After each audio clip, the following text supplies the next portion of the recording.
Hello students, last class में हम लोगों ने पॉलीकार्बोनेट्स, पॉलीयूरेथेन्स और पॉलीअमाइड्स पढ़ा था।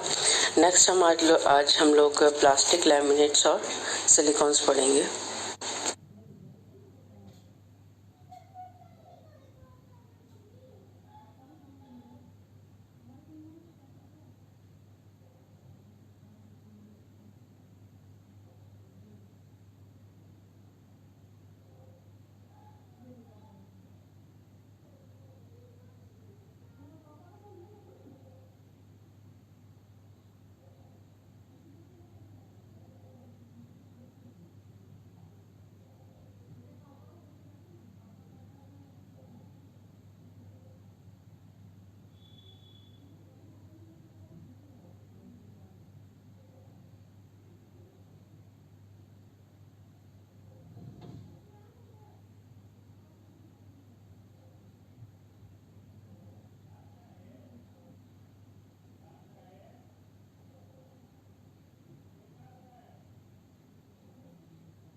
तो यहाँ पे फॉर एग्जांपल और लैमिनेशन करने के या रिइंफोर्समेंट प्लास ये बनाने के, इस मटेरियल को बनाने के लिए हम कोई भी मेथड्स यूज़ कर सकते हैं। मेथड्स बहुत सारे होते हैं और ज़रूरी नहीं है कि हम इसमें दो अलग अलग मटेरियल ही यूज़ करें कि रिइंफोर्समेंट अलग है और रेजिन अलग है। हम सिर्फ एक ही मटेरियल यूज़ करके भी इस मटेरियल को बना सकते हैं। फॉर एग्ज़ाम्पल जो गाड़ियों के ग्लास होते हैं, वो ग्लास को हम लोग कवर करते हैं प्लास्टिक से, ताकि जब वो ग्लास टूटे तो वो कांच इधर उधर बिखरे ना। तो वहाँ पे दोनों तरफ ग्लास के एक प्लास्टिक का लेयर होता है जिसको हम लैमिनेट बोल सकते हैं। उसके बाद इसको बनाया कैसे जाता है, फॉर एग्जांपल यहाँ पे ये आप ये शीट्स देख रहे हैं ऊपर, ये सबसे ऊपर ये एक मटेरियल है जिसको यूज किया गया है सिंक का टॉप बनाने के लिए, ठीक है। तो यहाँ पे इस मटेरियल के ऊपर सबसे ऊपर वाली जो लेयर है वो है ये एक डेकोरेटिव टॉप लेयर है। मतलब दिखने में सुंदर लगना चाहिए, तो सबसे ऊपर वाली लेयर डेकोरेटिव है, ये टॉप लेयर है। इसको मेलामाइन से कवर किया गया है, ठीक है। उसके बाद नीचे बहुत सारी लेयर्स हैं जिसमें पेपर को यूज करके फिनॉल रेजिन से कवर कर दिया गया है। बहुत सारी पेपर की लेयर्स ली हैं, फिर इसको कवर कर दिया गया है फिनोलिक रेजिन से। तो ये कुछ भी हो सकती है, मेलामाइन भी हो सकता है या फिर बेकेलाइट भी हो सकता है। उसके बाद इसको इस फिगर में आप लोग देखेंगे कि किस तरह से इन शीट्स को प्रेशराइज करके इस मटेरियल को बनाया गया है और इसको हम लोग ने यहाँ पे यूज किया है। तो इस तरह से कोई भी मटेरियल हम लोग बना सकते हैं लैमिनेटेड प्लास्टिक। इनकी प्रॉपर्टीज क्या होती हैं? इनका स्ट्रेंथ मजबूत होती है, बहुत जाहिर सी बात है, बहुत सारी लेयर्स हैं, उसके बाद उसके ऊपर रेजिन का कोटिंग किया है तो ये मजबूत होता है, स्टेबल होता है। साउंड इंसुलेशन इनका बहुत अच्छा होता है और दिखने में ये बहुत सुंदर लगते हैं। और इनको बनाते वक्त हीट और प्रेशर का यूज़ किया जाता है। तो और जो लेयर्स होती हैं उन्हें एक दूसरे के ऊपर चिपकाने के लिए एडेसिव मतलब जो भी मटेरियल हम चिपकाने के लिए दो लेयर्स के बीच में यूज़ कर रहे हैं उसको यूज़ किया है। यहाँ पे यूजेस क्या है इसके, सबसे बड़ी चीज़ डेकोरेटिव पर्पस और स्ट्रक्चरल पर्पस के लिए इसका यूज़ किया जा सकता है। फर्नीचर बनाने के लिए यूज़ करते हैं, पैनलिंग करने के लिए, और बेंच टॉप्स बनाने के लिए इसका यूज़ किया जा सकता है। दरवाजे बनाने के लिए, पैनल्स बनाने के लिए किया जा सकता है। जैसे इस फिगर में आप लोग देखेंगे ये कैबिनेट्स हैं, किचन में हो या ऑफिस में हो, इन कैबिनेट्स को बनाने के लिए इसका यूज़ किया जाता है। उसके बाद अगर छोटे छोटे कमरे बनाने हो, कहीं डिवीजन करना हो किसी रूम में या हॉल में, या फिर वॉल पैनलिंग के लिए, दीवार बनाने के लिए भी इसका यूज़ किया जा सकता है, जैसे यहाँ पे दिखाया गया है। उसके बाद फ्लोर बनाने के लिए, ज़मीन बनाने के लिए, फ्लोर बनाने के लिए, वॉल्स बनाने के लिए, रूफ बनाने के लिए, ये सब का यूज़ होता है। और यहाँ पे जैसे फॉर एग्जांपल हमारे कोई व्हीकल्स हैं जिसमें हमें बड़े बड़े व्हीकल्स होते हैं, सामान इधर से उधर ले जाने वाले, तो उनमें कंटेनर्स बनाने के लिए भी इसका यूज़ होता है।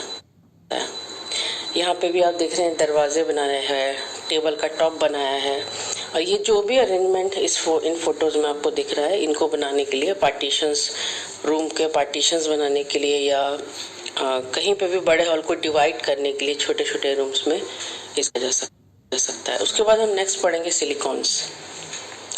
सिलिकॉन्स एक ऑर्गेनो सिलिकॉन पॉलीमर है। मेनली ये बना हुआ है रिपीटिंग यूनिट्स का, जिसका बैकबोन होता है SiO। रिपीटिंग यूनिट ये रहेगा और हर सिलिकॉन पे 2 एल्काइल ग्रुप्स रहेंगे। तो इसे हम क्या बोलते हैं, पॉली ऑर्गेनो सिलिकॉन्स या फिर सिलिकॉन्स।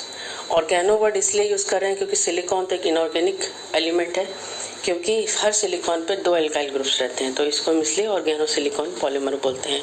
मोस्ट इम्पॉर्टेंट एग्जाम्पल जो है वो है पॉलीडाइमिथाइल साइलोक्सेन, जिसका रिपीटिंग यूनिट है CH32SiO। तो ये एक बेसिक बिल्डिंग ब्लॉक है पॉलीडाइमिथाइल साइलोक्सेन का, जो आप लोग के सिलेबस में है और जो आप लोग। तो यहाँ पे ये स्टार्ट कैसे होता है, ये मॉलिक्यूल बनता कैसे है।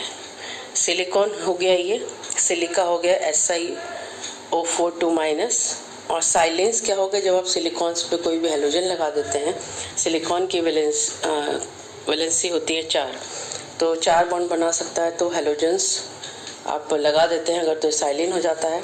और अगर ये monomer unit, repeating unit use होती है तो ये हो जाता है साइलोक्सेन्स या फिर सिलिकॉन्स। यहाँ पे देख रहे हैं बैकबोन क्या रहेगी हमारी, OSiO, और 2 एल्काइल ग्रुप्स इससे अटैच रहेंगे। ये एल्काइल ग्रुप कुछ होता है। उसके बाद सिंथेसिस कैसे करते हैं सिलिकॉन्स का, ये 3 स्टेप्स में होता है। फर्स्ट स्टेप में हम क्लोरोसाइलेंस बनाते हैं, उसके बाद क्लोरोसाइलेंस का हाइड्रोलिसिस करते हैं, और हाइड्रोलिसिस करने के बाद उन्हें कंडेंस करते हैं। तो होते क्या हैं, सिलिकॉन को जब हम मिथाइल क्लोराइड के साथ रिएक्ट करते हैं इन प्रेजेंस ऑफ कॉपर, तो हमें 4 प्रोडक्ट्स मिलते हैं। एक ही यहाँ पे लिखा हुआ है, 4 प्रोडक्ट्स मिलते हैं हमें। एक प्रोडक्ट मिलता है जिसमें सिलिकॉन पे एक ही मिथाइल होगा, दूसरा मिलेगा जिसमें सिलिकॉन पे 2 मिथाइल होंगे, तीसरा जिसमें 3 मिथाइल होंगे, और चौथा प्रोडक्ट जिसमें 4 मिथाइल होंगे। पर सिलिकॉन्स बनाने के लिए हमें इस यूनिट की ज़रूरत होती है, ये वाली, जिसमें 2 मिथाइल ग्रुप हैं। तो इसीलिए यहाँ पे हम डाईमिथाइलेटेड सिलिकॉन्स का साइलेंस का यूज़ करेंगे हमारा सिलिकॉन पाने के लिए।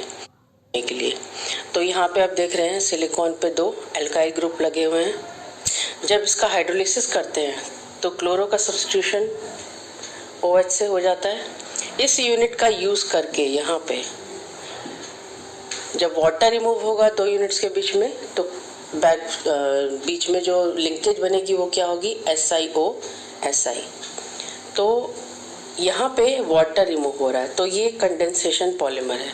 कंडेंसेशन पॉलीमराइजेशन में क्या होता है, कोई भी न्यूट्रल यूनिट रिमूव होती है। तो यहाँ पे जो बैकबोन है इसका SiO है और वाटर रिमूव होगा तो ये एक कंडेंसेशन पॉलीमर है। यहाँ पे जैसे दिखाया हुआ है 2 मिथाइल ग्रुप हैं, यहाँ पे तो R लगा हुआ था। यहाँ पे अगर मिथाइल ग्रुप होगा तो सेम वही चीज़ होगी, 2 यूनिट्स के बीच में से वाटर रिमूव होगा और लिंकेज क्या बनेगी हमारी SiO। इसके बाद फर्दर इसका पॉलीमराइजेशन जब होगा तो हमें पूरा पॉलीमर मिलेगा, जिसे हम सिलिकॉन बोलेंगे। प्रॉपर्टीज़ क्या है सिलिकॉन्स की? इनकी प्रॉपर्टीज़ इतनी डिफरेंट या अच्छी हैं, कॉम्बिनेशन प्रॉपर्टीज़ का, फिजिकल प्रॉपर्टीज़ का, कि ये किसी और मटेरियल्स में नहीं मिलता है। ये हीट स्टेबिलिटी इसमें बहुत ज़्यादा होती है, मतलब आसानी से ये मेल्ट नहीं होता है, बहुत अच्छा हीट रेजिस्टेंट मटेरियल होता है ये। उसके बाद weather, sunlight, moisture, heat, cold या कोई भी अदर किसी तरह का जो कोई भी मतलब बाहर से एटमॉस्फेयर से कोई भी मतलब heat, acid, alkali, cold, sunlight, moisture इसको अफेक्ट नहीं कर सकती है। ये खराब नहीं होता है उसकी प्रेजेंस में, लगातार भी सनलाइट में रहेगा तो ये खराब नहीं होता है, इसको हम कहीं भी यूज़ कर सकते हैं। उसके बाद इसकी बहुत इंपॉर्टेंट प्रॉपर्टी एक होती है कि इसमें चिपकने वाला एक बड़ा अच्छा कैरेक्टर होता है, तो इसको हम एडेसिव बनाने के लिए भी इसीलिए यूज़ कर सकते हैं, या फिर इसको लुब्रिकेंट्स बनाने के लिए भी इसीलिए यूज़ किया जाता है। तो numerous silicones are used to stick, bond और कपल टुगेदर, चीज़ों को जोड़ने के लिए एज अ एडेसिव इसका यूज़ किया जाता है। तो इसके 6 फॉर्म्स में ये मिलता है। फॉर एग्जांपल फ्लूइड्स की फॉर्म में, इमल्शंस की फॉर्म में, कंपाउंड, लुब्रिकेंट, रेजिन या इलास्टोमर और रबर की फॉर्म में ये हमको मिलता है। तो इसका एप्लीकेशन क्या है, इसको एज अ लुब्रिकेंट यूज़ कर सकते हैं क्योंकि चिपकने वाला जो प्रॉपर्टी है उसकी वजह से इसे एज अ लुब्रिकेंट, या फिर इसको एज अ एडेसिव भी हम लोग यूज़ कर सकते हैं। इसका बहुत एक इम्पॉर्टेंट प्रॉपर्टी होता है वाटर रिपेलेंट, एक बहुत अच्छा वाटर रिपेलेंट होता है। इससे कोई चीज़ चिपकती नहीं है, पानी को ये रिपेल करता है, पानी में ये डिज़ोल्व नहीं होता है। उसके बाद ये एक बहुत अच्छा इलेक्ट्रिकल इंसुलेटर है और इसको हम एज अ रबर भी, एज अ रबर का सब्स्टिट्यूट के तौर पे भी इसको हम अच्छे से यूज़ कर सकते हैं। इसे ट्यूबिंग्स या शीट्स बनाने के लिए यूज़ किया जाता है। तो ये कुछ कैरेक्टर्स थे और इसकी प्रॉपर्टीज़ थी। तो अगर इस आज के ऑडियो लेक्चर में आप लोगों को कोई प्रॉब्लम है तो आप गूगल क्लासरूम में मुझसे पूछ सकते हैं। Okay, thank you.